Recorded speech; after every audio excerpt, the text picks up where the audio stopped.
నేను Napoleon hill. మీరు నాకు రాబోయే 20 నిమిషాల సమయం ఇవ్వగలిగితే కేవలం 21 రోజుల్లో మిమ్మల్ని మీరు మాత్రమే కాకుండా మీ మొత్తం విధిని కూడా మార్చుకోగలిగే ఒక సూత్రాన్ని నేను మీకు అందిస్తాను. మీరు నమ్మకపోవచ్చు, కానీ ప్రపంచంలోనే అత్యంత శక్తివంతమైన శక్తి ప్రస్తుతం మీ మనసులోనే ఉంది.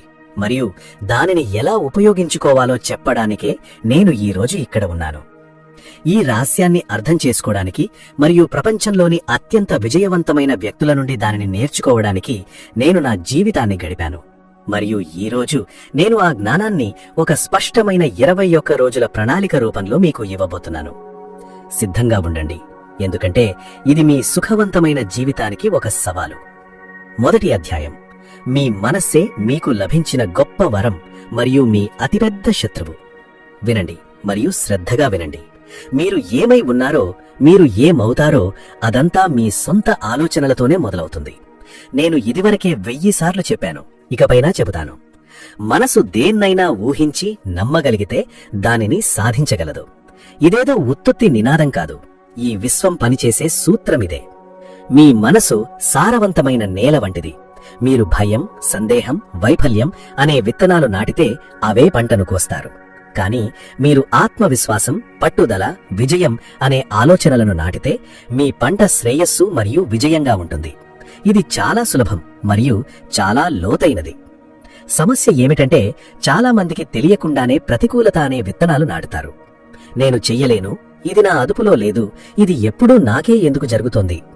ఈ మాటలు మీ మానసిక నేలను విషపూరితం చేస్తున్నాయి. నాకు థామస్ ఎడిసన్ ఉదాహరణ గుర్తుకొస్తోంది. దాదాపు 10,000 సార్లు విఫలమైన ఆయన తన ప్రయోగాలను వదులుకోలేదు. ఎందుకు? ఎందుకంటే ఆయన మనసులో ఒకే ఒక్క ఆలోచన ఉండేది: నేను వెలిగే ఒక లైట్ బల్బును తయారు చేస్తాను. ప్రతి వైఫల్యం ఆయనకు ఒక కొత్త పాఠం, ఒక ముందడుగు. అది అసాధ్యమని చెప్పడానికి ఆయన తన మనసును ఎప్పుడూ అనుమతించలేదు. మరియు చూడండి, ఈరోజు మీ ప్రపంచమంతా ఆ ఒక్క అచంచలమైన ఆలోచన యొక్క కాంతితో ప్రకాశిస్తుంది. ఇప్పుడు మీ గురించి ఆలోచించండి. మీ అంతర్గత సంభాషణ ఎలా ఉంటుంది? ఉదయం అద్దం ముందు నిలబడినప్పుడు మీతో మీరు ఏం చెప్పుకుంటారు? మీ లోపాలను లెక్కిస్తారా, లేక మీలోని సామర్థ్యాలను గుర్తు చేసుకుంటారా? ఇక్కడే ప్రతీదీ మొదలవుతుంది. మీ అంతరాత్మతో మీరు మాట్లాడుకునే మాటలు మీ ఉపచేతన మనస్సుకు ఒక ఆజ్ఞ లాంటివి. మరియు మీ ఉపచేతన మనస్సు దానికి అనుగుణంగా మీ వాస్తవికతను తీర్చిదిద్దడం ప్రారంభిస్తుంది.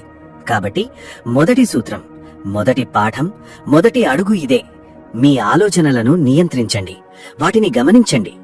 జాగ్రత్తగా ఉండే ఒక కాపలాదారుడు ప్రతి చొరబాటుదారుడిని ఎలా అడ్డుకుంటాడో, మీరు కూడా ప్రతికూలమైన, సందేహాస్పరమైన ప్రతి ఆలోచనను మీ మనస్సులోకి ప్రవేశించకుండా నిరోధించి దాని స్థానంలో స్పష్టమైన, సానుకూలమైన, శక్తివంతమైన నమ్మకాన్ని నింపాలి.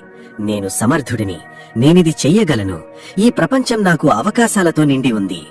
వీటిని పదే పదే చెప్పండి, గట్టిగా అరవండి, రాసుకోండి, వాటిని మీ మంత్రంగా చేసుకోండి. కాని కేవలం ఆలోచించడం వల్లే ఏమీ సాధించలేరు. చర్యలేని నమ్మకం మృతమైనది. కాబట్టి ఇక్కడి నుండి మనం తదుపరి సూత్రానికి వెళదాం. అధ్యాయం 2, 21 రోజుల నియమం. మీ అలవాట్లు మీ విధిని అల్లుతాయి. జీవితంలో అత్యంత కష్టమైనది ఏమిటో తెలుసా? ఒక కొత్త అలవాటును ఏర్పరచుకోవడం. ఎందుకంటే మీ మనస్సు, శరీరం సోమరులు. అవి వినాశనానికి దారితీసినా ఇప్పటికే ఏర్పడిన మార్గాన్ని అనుసరించడానికి ఇష్టపడతాయి. కానీ నేను మీకు ఒక విషయం వాగ్దానం చేస్తున్నాను: రాబోయే 21 రోజులు మీ జీవిత గమనాన్ని మార్చేయగలవు. ఇది నా అభిప్రాయం కాదు, ఇది విజ్ఞాన శాస్త్రం యొక్క అభిప్రాయం. 1960లో డాక్టర్ మ్యాక్స్వెల్ మాల్ట్స్ తన రోగులు తమ కొత్త ముఖాలను అంగీకరించడానికి సగటున 21 రోజులు పడుతుందని గమనించారు. ఈ పరిశీలన నుండే ఆయన సైకోసైబర్నెటిక్స్ సిద్ధాంతాన్ని అభివృద్ధి చేశారు. దాని ప్రకారం ఏదైనా ఒక కొత్త మానసిక చిత్రం లేదా అలవాటు ఉపచేతనంలో స్థిరపడడానికి కనీసం 21 రోజులు పడుతుంది. ఆధునిక న్యూరోసైన్స్ కూడా దీన్ని నిరూపించింది. మీరు ఒక విషయాన్ని పదే పదే పునరావృతం చేసినప్పుడు మీ మెదడు కణాలు దానికోసం కొత్త మార్గాలను సృష్టిస్తాయి. మొదట ఈ మార్గం ఒక కాలిబాటలా ఉంటుంది, తర్వాత మట్టిదారిలా, మరియు 21 రోజుల నిరంతర సాధన తర్వాత అది తారు రోడ్డుగా మారుతుంది. ఆ తర్వాత ఆ మార్గాన్ని అనుసరించడం మీ సహజ ప్రవృత్తిగా మారుతుంది. ఇదే ఒక అలవాటు పుట్టుక. ఇప్పుడు మీరు నన్ను అడుగుతారు, మిస్టర్ హిల్, నేను ఎలా ప్రారంభించాలి? ఇది చాలా సులభం. ఒక్క అలవాటును ఎంచుకోండి, కేవలం ఒక్కటి. ఉదయాన్నే 5 గంటలకు నిద్రలేవడం, ప్రతిరోజు 30 నిమిషాలు చదవడం, లేదా ప్రతిరోజు 1 గంట పాటు మీ నైపుణ్యాలుగా మెరుగుపరుచుకోవడం. ఇలా ఏదైనా సరే మీకు మీరుగా ఒక గట్టి వాగ్దానం చేసుకోండి. ఆ తర్వాత ఎలాంటి సాకులు చెప్పకుండా 21 రోజుల పాటు దాన్ని నిలకడగా పాటించండి. మొదటి 3 రోజులు మీరు చాలా కష్టపడతారు. మీ శరీరం, మనస్సు మొత్తం తిరుగుబాటు చేస్తాయి. 4వ రోజు అది కొంచెం తేలికగా అనిపిస్తుంది. 7వ రోజు మీరు ఒక చిన్న విజయాన్ని సాధించినట్లు భావిస్తారు. 14వ రోజుకి అది మీలో ఒక భాగం అవుతున్నట్లు మీకు అనిపిస్తుంది. ఇక 21వ రోజు వచ్చేసరికి మీరు ఉదయం నిద్రలేవగానే మీకు మీరుగా గుర్తు చేసుకోవాల్సిన అవసరం కూడా ఉండదు. మీరు దాన్ని దానంతట అదే చేస్తారు. అదే మీ కొత్త గుర్తింపుగా మారిపోతుంది. నేను ఉదయాన్నే త్వరగా నిద్రలేచే వ్యక్తిని. నేను క్రమం తప్పకుండా వ్యాయామం చేసే వ్యక్తిని. విజయం ఒక్క పెద్ద ముందడుగుతో రాదు, కానీ ప్రతిరోజు వేసే చిన్న క్రమశిక్షణతో కూడిన అడుగులతో వస్తుంది. ఈ 21 రోజుల నియమంలో మరొక కోణం కూడా ఉంది. అదే చెడు అలవాట్లను విదల చేయడం. కేవలం ఇది చేయవద్దని చెప్పడం ద్వారా మీరొక చెడు అలవాటును వదిలించుకోలేరు. మీరు దాని స్థానంలో ఒక మంచి అలవాటును అలవర్చుకోవాలి. ఈ మార్పును 21 రోజుల పాటు చేయండి. అప్పుడు మీ మెదడు ఒక కొత్త మార్గాన్ని సృష్టిస్తుంది. గుర్తుంచుకోండి, మీరు పదే పదే చేసే పనే మీరవుతారు. మీ అలవాట్లు మీ వ్యక్తిత్వాన్ని తీర్చిదిద్దుతాయి, మరియు మీ వ్యక్తిత్వం మీ గమ్యాన్ని నిర్దేశిస్తుంది. ఇప్పుడు ఈ అలవాట్లు మరియు ఆలోచనలు ఏ దిశలో ఉండాలి? దీనికోసం మనకు 3వ సూత్రం అవసరం. 3వ అధ్యాయం. స్పష్టమైన లక్ష్యం లేకుండా మీరు చుక్కాని లేని పడవ వంటివారు. నాకొక ప్రశ్నకు సమాధానం చెప్పండి. జీవితంలో మీకు ఏమి కావాలి? మరియు నాకు డబ్బు కావాలి, నేను సంతోషంగా ఉండాలి వంటి సాధారణమైన త్వరితగతిన సమాధానం ఇవ్వకండి. అది సరిపోదు. నాకు ఖచ్చితత్వం కావాలి, నాకు స్పష్టత కావాలి. విజయవంతమైన జీవితానికి పునాది స్పష్టంగా, వ్రాతపూర్వకంగా ఉన్న ఒక ప్రాథమిక లక్ష్యం. ప్రపంచంలోని ప్రతి గొప్ప నాయకుడిలో, ప్రతి విజయవంతమైన పారిశ్రామికవేత్తలో ఈ ఒక్క విషయం ఉమ్మడిగా ఉండటాన్ని నేను గమనించాను.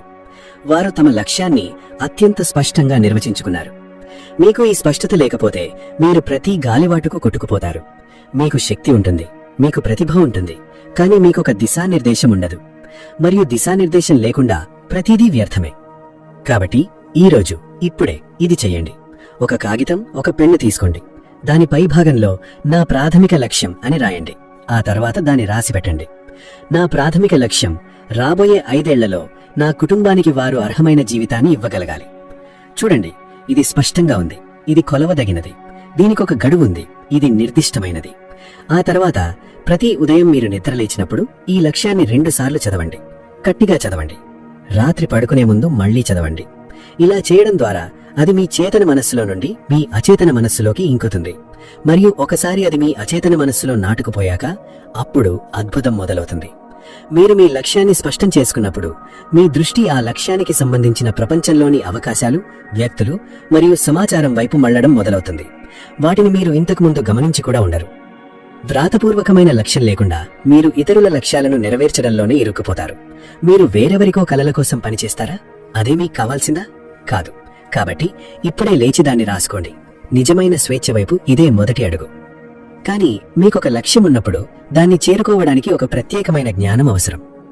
అధ్యాయం 4. స్పెషల్ జ్ఞానం మిమ్మల్ని జనసమూహంలో నుండి వేరు చేసే ఖడ్గం. నేను మీకొక నిజం చెప్తాను. సాధారణ జ్ఞానం అది ఎంత విస్తృతమైనప్పటికీ మిమ్మల్ని ధనవంతులుగా లేదా అసాధారణమైన విజయవంతులుగా చేయదు. మీరు చదవగలిగినదంతా మీ దగ్గరుండొచ్చు, కానీ అది మిమ్మల్ని సగటు స్థాయికి పైకి తీసుకెళ్లదు. విజయానికి కావాల్సింది స్పెషల్ జ్ఞానం, ఒక రంగంలో లోతైన జ్ఞానం, మరియు దాన్ని మీరొక ప్రత్యేక ప్రయోజనం కోసం ఉపయోగించగలగాలి. నేను మీకు హెన్రీ ఫోర్డ్ కథ చెప్తాను. ఆయన స్వయంగా గొప్ప ఇంజనీర్ ఏమీ కాదు, కానీ ఆయనకొక ప్రత్యేకమైన జ్ఞానం ఉండేది, వ్యవస్థీకరణ మరియు భారీ ఉత్పత్తి గురించి. మరియు ఆయనకు లేని ఆ ప్రత్యేకమైన జ్ఞానం ఉన్న ఇంజనీర్ల బృందాన్ని ఆయన నిర్మించుకున్నాడు. వారు నైపుణ్యాన్ని సంపాదించారు. అది దీనికి విరుద్ధం. మీరు స్వయంగా నిపుణులు కాకూడదనుకుంటే అప్పుడు నిపుణులైన వారితో సంబంధాలు పెట్టుకోండి. కానీ ఎవరిని ఎంచుకోవాలో మీకు తెలిసి ఉండాలి. మరియు అది తెలుసుకోవాలంటే మీకు ఆ రంగంలో ప్రాథమిక ప్రత్యేక పరిజ్ఞానం అవసరం. ఈ రోజుల్లో సాధారణ జ్ఞానానికి విలువ లేదు. అన్నీ అందుబాటులో ఉన్నాయి. విలువైనదల్లా లోతైన, ఆచరణాత్మకమైన మరియు వర్తింపజేయగల జ్ఞానం, సమస్యలను పరిష్కరించే జ్ఞానం. కాబట్టి మిమ్మల్ని మీరు ప్రశ్నించుకోండి, మీరు ఏ సమస్యను పరిష్కరించగలరు? మీ ప్రత్యేక పరిజ్ఞానం ఏమిటి? సమాధానం లేదు. అయితే ఈ రోజే దాన్ని నిర్మించడం ప్రారంభించండి. ఎందుకంటే జీవితంలో మిమ్మల్ని అజేయులుగా మార్చే ఆయుధమిదే. కాని ఈ జ్ఞానాన్ని, లక్ష్యాలను సాకారం చేసుకోవాలంటే మీరు మీ మనస్సు యొక్క అత్యంత లోతైన మూలల్లోకి వెళ్ళాలి. అధ్యాయం 5 స్వీయ సూచన, మీ ఉపచేతనను ప్రోగ్రాం చేసే కోడ్. ఇప్పుడు మనం అత్యంత శక్తివంతమైన, అత్యంత రహస్యమైన సూత్రం వద్దకు వచ్చాము. ఇది మీ ఆలోచనలను, అలవాట్లను, లక్ష్యాలను మరియు ప్రత్యేక పరిజ్ఞానాన్ని విడదీయలేని గొలుసుగా